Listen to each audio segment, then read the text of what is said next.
leptospirose, hepatite A e a própria dengue são doenças que são muito mais prevalentes nessas situações de enchentes. E quer queira, quer não, a situação do Rio Grande do Sul, ela traz à tona essas doenças e a gente precisa falar um pouco mais sobre elas. Acho que a principal delas, que a gente escuta bastante, é a questão da leptospirose, que é uma zoonose, ou seja, uma doença que é transmitida pela urina do rato. É uma bactéria que causa, tá? É uma bactéria especial, que chama de Spiroqueta, e essa bactéria, ela tem uma alta mortalidade. São casos de 5 a 10% dos casos que evoluem de uma forma muito grave, com acometimento dos rins, com acometimento do pulmão, de uma forma acelerada, que não escolhe idade, que pode acontecer nos pacientes jovens de uma forma em que tem uma mortalidade muito rápida. E a gente precisa ficar atento a qualquer sinal e sintoma. E aí lembrando que os sinais e sintomas da leptospirose no início do quadro, eles são muito parecidos até com os da dengue, porque é uma doença que vai causar febre, dor no corpo, amialgia, caracteristicamente uma dor intensa nas panturrilhas, mas que, além disso, pode evoluir com formas graves, que a pessoa fica toda amarela, que é o que a gente chama de icterícia, e ter esse acometimento pulmonar e renal que é tão grave.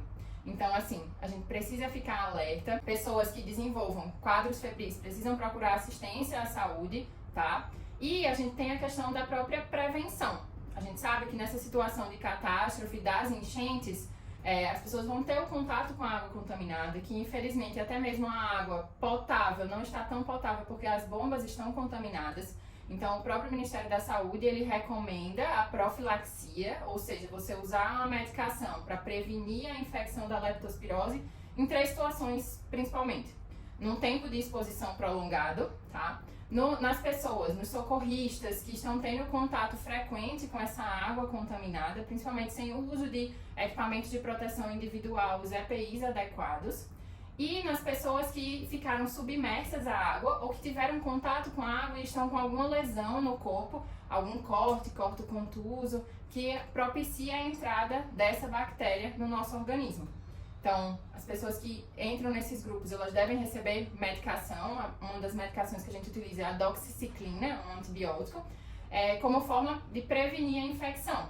Mas o principal alerta para a população é: você que está com sintomas de febre, dor no corpo, se você não está melhorando com analgesia simples em casa, procura um pronto-socorro para ter uma avaliação mais especializada, para que o médico consiga identificar melhor e te conduzir melhor. Na leptospirose, nas doenças infecciosas no geral, a gente precisa de tempo para que o diagnóstico aconteça em diferentes formas. Por exemplo, quando eu vou detectar a própria bactéria no meu sangue, ela geralmente detecta no 2º ao 3º dia, já vai vir o teste positivo, que é o que a gente chama do PCR.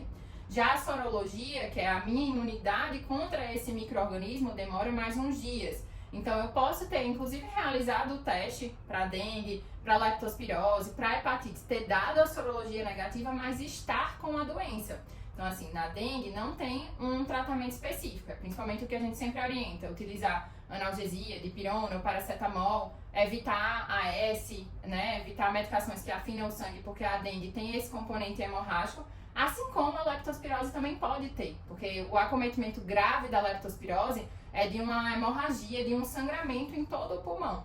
Então, a gente precisa que, mesmo com os testes de sorologias negativos, vocês fiquem alerta para esses sinais e sintomas e com a evolução do quadro. Então, comecei com um quadro de febre, dor no corpo, procurei o pronto-socorro, estou numa situação de risco, o médico vai solicitar esse exame.